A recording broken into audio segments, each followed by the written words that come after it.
alaikum salam wa rahmatullah. He's not here. He's not here to debate. He's just like asking, like cool questions. Yeah. I'm only asking because, like what I said from the beginning, I've been reading scriptures and I'm still learning, and I'll be probably not the best thing to do, but listening to a lot of Christian apologetics and also Muslim apologetics. So, and also whoever it is, it's always going to be biased to their religion, of course. So not probably a good start there. But it's just I've been reading a lot of scriptures and just there's certain things that don't sit right with me that I love to question, just look into and research. Yeah. But when it comes to like what you said earlier, like before I requested up, like we don't know of Jesus's teachings, or we don't know of his sayings. We do have a lot of his sayings. We do have a lot of his teachings mentioned within the Quran and mentioned within the Hadith.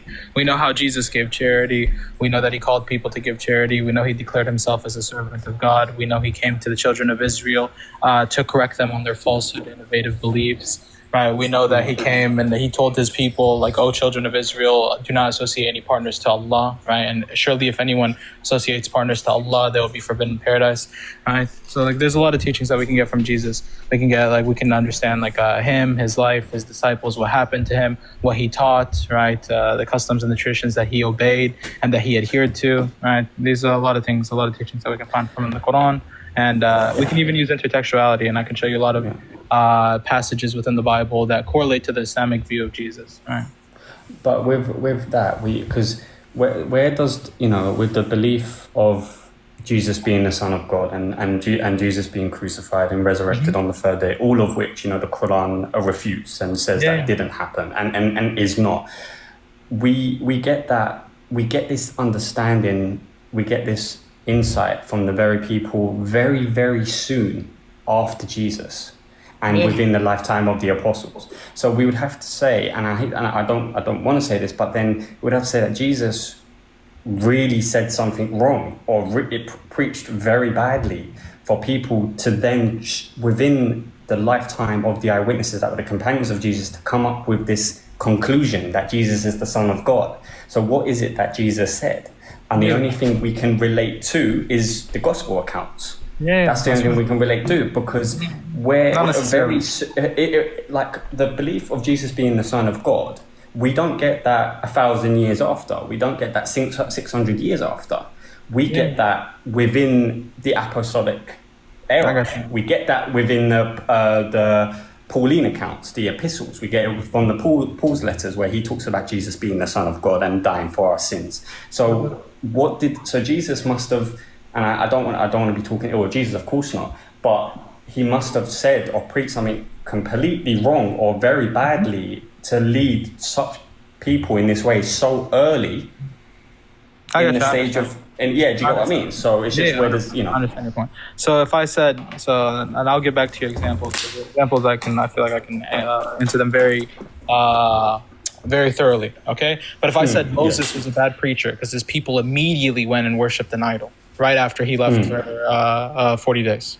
Right? Do you think that'd be fair? Do you think that'd be just? Right? If I said Moses was a horrible preacher because his people immediately after Moses left, right, his people started worshiping idols. They took the golden calf that Aaron formed according to Exodus chapter 32, verse 1 through 7, and they started worshiping it, making sacrifices to it, so on and so forth.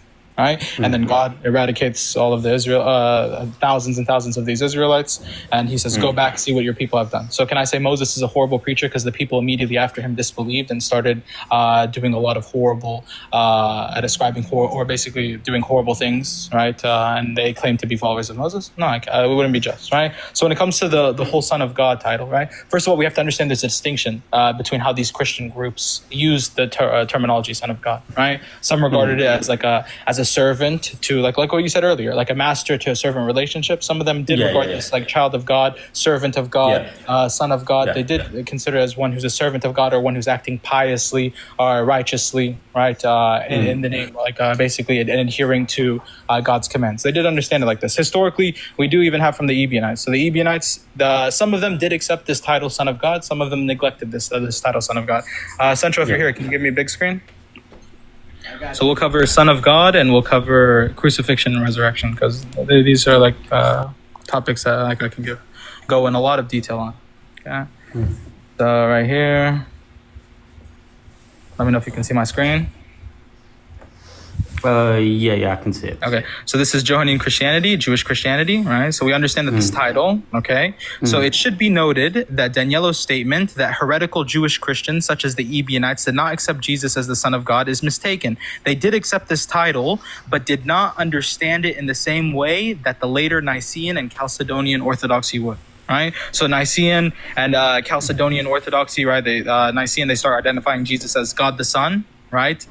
When he's identified as God the Son, God the Father, and God the Spirit, right? When they have like this terminology that they're using within the Council of Nicaea, right? They started saying that the Son is homoiousian with the Father, like of the same substance, of the same essence, right? They're identical in substance, identical in essence. So they meant Son of God as one who's ontologically equal to that of the Father. They started interpreting the statement Son of God, and they made it in a way where it deified and it exaltified and it glorified Jesus Christ. All right, so this is how this title Son of God, which is used all throughout the Bible, right? Blessed are the peacemakers, Matthew, in the book of Matthew. Blessed are the peacemakers; they shall be called the sons of God. Right? How do we get this to this like very this simple title, like as one who is pious, as one who is righteous, as one who listens to the Father's commands? How do we get this title that's used within the Bible all the way to like what they started attributing to Jesus? Right? And the Quran doesn't condemn like when David is called the Son of God, or when Israel is called the Son of God, or when any of these other prophets in the Old Testament are called the sons of God. It doesn't condemn this. It condemns specifically when they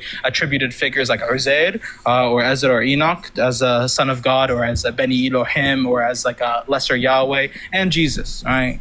When they use the terminology Son of God and they ascribe it to Jesus, and when the intended meaning is something blasphemous. The intended meaning is that he's of the same substance, that he has the same properties and qualities and attributes of that of the one and true God. Right, so this is one way of looking at it. This is another good book. So the Jewish Christianity, Factional Disputes in the Early Church. This is by Hans Joachim Schoeps, where he says, so he even negates that some people didn't use this title. So he says Jesus. So he's talking about the Ebionites here, but he says Jesus, who is regarded not as God's son, right, but only as the messianic prophet. So some people did consider Jesus as only the messianic prophet. Some did ascribe him to this title as God's son, right? But from the Ebionites, we do have like attestation where they regarded Jesus as only the messianic prophet, and this is what they considered him as. And they did not go above and beyond this title. And we know from the Ebionites, they rejected Jesus' pre-existence and his divinity. They did not. They believed in a monolithic, unipersonal idea and conception of God. And I can even show like from other scholarship, same scholar Hans Joachim Schoeps, where he says that they rejected the soteriological formula that the Christians derived from the cross, right? So like, and this is in contrast with like the early Christians. So early Christians, some of them accepted Jesus as their dying and rising like a man-God substitution, vicarious atonement. Some of them accepted this, right? And said like accepted this belief of for God to love the world that he gave his only begotten son, whoever believeth on him will not perish but will have everlasting life. Some of them accepted this, others rejected this and believed that we should follow Jesus, that we should live our ways like we live our lives like Jesus. We should obey the law, obey the commandments, not forsake them, not forsake Moses, and basically have faith in the one true God, and this is how we'll be saved, right? So there's different like Christological views very early on, right? The earliest Christological views aren't the Trinity. The earliest Christological views is Jesus being a mere man, a prophetic Messiah, and that's it. And then some people later on said he partook in divinity, either at his baptismal site or either at his crucifixion and resurrection site. He partook in divinity. And then others start saying that, like believe that he was the first creation of God. And we have the Arian view and the Proto-Arian view, and we have the subordinist view, and we have the modalist view. And we have all these different heresies that are erupting within the 2nd, 3rd, 4th century with the two-stage logos theorists, where they're attributing these philosophies from a lot of these pagans or from these Hellenistic Jewish thinkers like Philo of Alexandria, and they're saying we believe in the first principle and the second principle, right? The first principle would be the Father, and the second principle would be like the emanation from the Father, which would be the Son, right? And the first principle is so perfect wisdom, perfect knowledge, perfect glory, perfect assay, perfect everything. Right, and then he emanates, this perfection emanates from him and then brings forth another person, and this person can come and enter into creation. Right, but the Father, the invisible God, he cannot enter creation, like what Justin Martyr said. All right, so when it comes to like these beliefs, like it took time for these beliefs to develop. Right, so this like over the course of the first couple centuries, Jesus's Christology, right, and the theology and the soteriology is being developed. Right, and scholars will say, like I can show you right here, scholars will say that your Trinity was codified, like your Father, Son, Holy Spirit, co-equal, co-eternal, consubstantial. This was codified, doctrified, and solidified in the Council of Constantinople in the year 381. And prior to this, all your fathers were falling into many, many different heresies. right? So that's just when it comes to Christological and theological views, right? When it comes to soteriological views, and soteriology is just like basically where you derive your doctrine of salvation from, so your doctrine of salvation and where it's derived from. Paul derives it from the cross. Other Christians didn't. Other Christians didn't believe that Jesus was crucified, even in the first century, right? We have a lot of people drawing different branches of apostolic succession leading back to the disciples, right? So when it comes to the crucifixion, here, I can show you some sources for this. I can show you first century if you'd like. I can show you Ignatius of Antioch. I can even show you in Paul's congregation. Just give me a second. But Ignatius of Antioch did believe that Jesus was crucified. Yeah, but he was dealing, 100%, but he was dealing with... That's why he said, and I quote, he was happy to be martyred just like his Lord. But he was combating different Christians or people who were professing Christ who didn't believe that Jesus Christ was crucified. So this is his letter to the Magnesians, chapter 9, where he says, if therefore those who were brought up in the ancient order of things have come to the possession of a new hope, no longer observing the Sabbath, but living in the observance of the Lord's day, on which also our life has sprung up again by him and by his death, whom some deny. By which mystery we've obtained faith. So he's talking about Jewish Christians here. How do we know he's talking about Jewish Christians? Beware of Judaizing. All right, so not just Gnostics, not just Docetists, not just Monophysites. We know he's talking about Jewish Christians here, and he talks about how they were brought up in the ancient order of things, how they're no longer observing the Sabbath. So they've moved away from basically Jamesonian Christianity. They moved away from Jewish Christianity, where Jewish Christians were upholding the Mosaic law, the customs, the traditions, and the ordinances, so on and so forth. Right, but later on they started accepting Paulinian Christianity, and Ignatius is writing about them, and he says, whom some deny who? His death, Jesus' death, right? In another letter, we have him saying, or this is beware of Judaizing. So he says, it is absurd to profess Christ Jesus and to Judaize, for Christianity did not embrace Judaism. Yeah. But Judaism, Christianity. We have a nice surprise for everybody, man. Okay. So this is just one source, like out of many AP, right? That talk about people denying the crucifix, right? And people would attribute this belief to the disciples, right? So these Jewish Christians are all descending from James, right? They're all descending from James, and some of them are rejecting the death of Jesus. Right here, this is the letter to, where is it? The letter to the Trallians. I can go over multiple letters, right? But guys, get the likes up, man. Get the likes up. Yeah. Do you believe if there was anything to make up, you wouldn't make up a crucifixion of your Lord? I believe. Crazy surprise. Yeah, I do believe that some Christians they went off of conjecture from the Jewish people who were boasting that Jesus Christ was crucified. So when it comes to Jesus being crucified, there's definitely a crucifixion event happened. But when it comes to who died on the cross, when it comes to what actually happened, who was actually crucified, there's a lot of difference of opinion. That's the fact only comes when we get to 10,000 likes. Okay. You can see right here as well, AP. Just I better be tapping them screens, bruh.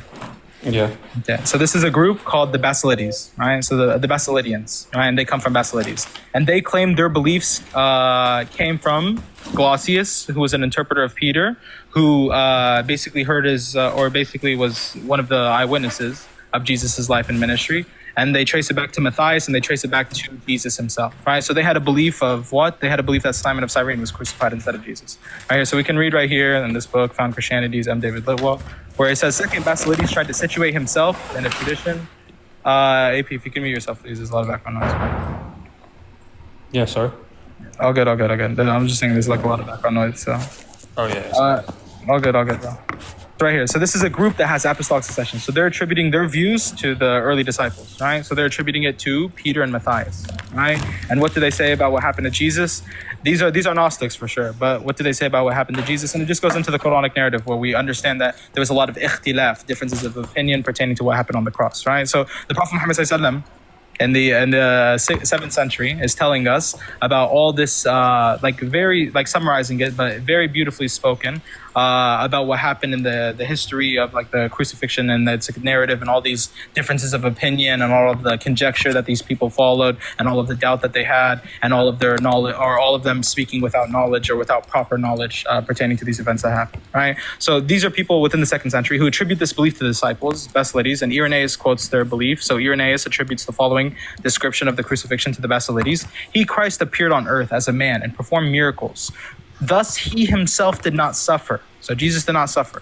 Rather, a certain man, Simon of Cyrene, was compelled to carry his cross for him. It was he, Simon, who was ignorantly and erroneously crucified, being transfigured by him, so that he, Simon, might be thought to be Jesus. Moreover, Jesus assumed the form of Simon and stood by laughing at them, right? And they have messianic prophecies that they use as well. Psalms 2, they use a messianic prophecy in Psalms 2 to account for Jesus's laughter and him ascending into the heavens while the archons conspired against the Lord and his anointed, right? According to Psalms 2 and the Septuagint, right? So we have a bunch of different groups claiming a bunch of different things about Jesus, right? Some negating, like just to summarize, some negating this title Son of God for him, some accepting it but not accepting it in the same way that you understand the Son of God. And this is like the earliest and lowest Christology that we have. Your Christology and how you identify like the terminology Son of God and what it means and what it entails is a later, much later development. And when it comes to the crucifixion account, there's so many differing opinions. There's so many people claiming all these different things. Some people believed in substitution theory. Some people believed in divine rapture theory. Some people believe that it was